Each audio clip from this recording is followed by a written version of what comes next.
যতটা আনন্দ নিয়ে মার্দানি 3 দেখতে গেছিলাম, ঠিক ততটাই মন খারাপ নিয়ে ফিরছি। Good evening friends. আজকে মার্দানি 3 দেখতে যাচ্ছি।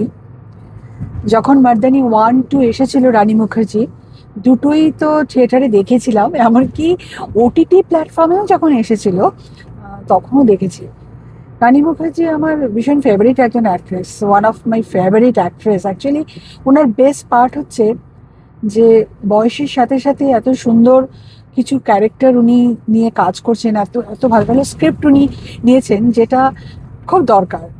মানে নায়িকা হয়েছিল এক সময় বলে যে ওই নায়িকা সুলভ ব্যাপার স্যাপার নিয়েই স্ক্রিপ্টে নাচা গানা করবে, তা কিন্তু অ্যাকচুয়ালি আমাদের মাইন্ডসেটটা ওরকম করাই যায়, সেরকম কিন্তু করাই যায়। আর শিল্পী তো সব রকম কাজই করতে পারে, কিন্তু ঘটনা হচ্ছে যে আম, যখন শিল্পী তার বয়সের সাথে সাথে তার চেহারার সাথে সাথে মানানসই কিছু কাজকর্ম করে, তখন সেটা অনেক বেশি গ্রহণযোগ্য হয়ে যায়, তাই নয় কি? তাই আজকে উইকডেজ, কিন্তু আজকে ছাড়া সময় পাবো না বলে আজকেই নাইট শিফটে ইন অরবিট মলে মানজানি 3 দেখবো। এক্সপেকটেশন মারাত্মক আছে। তবে এটা ঠিক, যদি তুমি কাউকে পছন্দ করো, তোমার এক্সপেকটেশন থাকুক, ফুলফিল না হলেও তোমার কিন্তু ভালোই লাগবে, তাই না? সেই জন্য যেমনই হোক ছবি আমার ভালো লাগবে, আমি আগেই বলে দিলাম। আর সাবজেক্টগুলো ভীষণ সিরিয়াস সাবজেক্ট নিয়ে উনি কাজ করছেন, যেগুলো সত্যি আমাদের দেশের অনেক গভীরে ক্ষত হয়ে রয়েছে। এই সত্যি ঘটনা, এই মেয়ে পাচার বা এই যে ট্রাফিকিং, হিউম্যান ট্রাফিকিং, এগুলো আমাদের দেশের একটা বিরাট বিরাট ক্ষত, যেগুলো উচ্ছেদ করা একেবারে তো সম্ভব নয়, কিন্তু এই সমস্ত সিনেমাগুলো হলে মানুষ কিছুটা অ্যালার্ট হয়, সাবধান হয়। মানুষ যারা জানে না তারা জানতে পারে। তো যাই হোক, এখন যাচ্ছি, দেখা যাক সিনেমাটা কেমন হয়, এবং অবশ্যই তোমাদের সাথে শেয়ার করব। খুব এক্সাইটেড আমার। আর যখনই শুনেছিলাম জানি 3 আসছে, তখন থেকেই প্ল্যান যে কবে যাব দেখতে।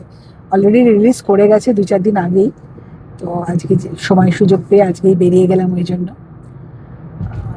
এরপরে মুভিটা দেখে তোমাদেরকে জানাচ্ছি কেমন লাগছে। ঠিক আছে? বহুদিনের অপেক্ষার অবসান করে মার্দানি 3 রানী মুখার্জির, আমার ফেভারিট অ্যাক্ট্রেসের এই সিনেমাটা দেখে এখন বাড়ি ফিরে আসছি। রাত এখন প্রায়, ঘড়ির কাঁটা বলছে 1:45। 1:30 পর্যন্ত সিনেমাটা হয়েছে, বেরোতে বেরোতে পার্কিং থেকে গাড়ি নিয়ে প্রায় 1:45 হয়ে গেল। মনটা খুব ভার হয়ে আছে জানো বন্ধুরা। লোকে বলবে, বা অনেকেই বলবে, যে সিনেমা তো সিনেমাই, সিনেমা দেখে এত আপসেট হবার কি আছে, সিনেমাতে এত ইনভলভ হওয়ারই বা কি আছে। কিন্তু তোমরা অনেকেই হয়তো জানো যে সমাজের বিভিন্ন পরিস্থিতিকে নিয়েই কিন্তু একটা সিনেমা তৈরি হয়।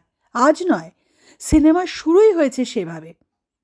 মাঝে কিছু অবাস্তব গল্প, কিছু অবাস্তব ঘটনা নিয়ে ছবি হয় ঠিকই, কিন্তু বেসিক যে সিনেমাগুলো হয় বেশিরভাগ ক্ষেত্রেই কিন্তু সত্যি ঘটনা অবলম্বনে।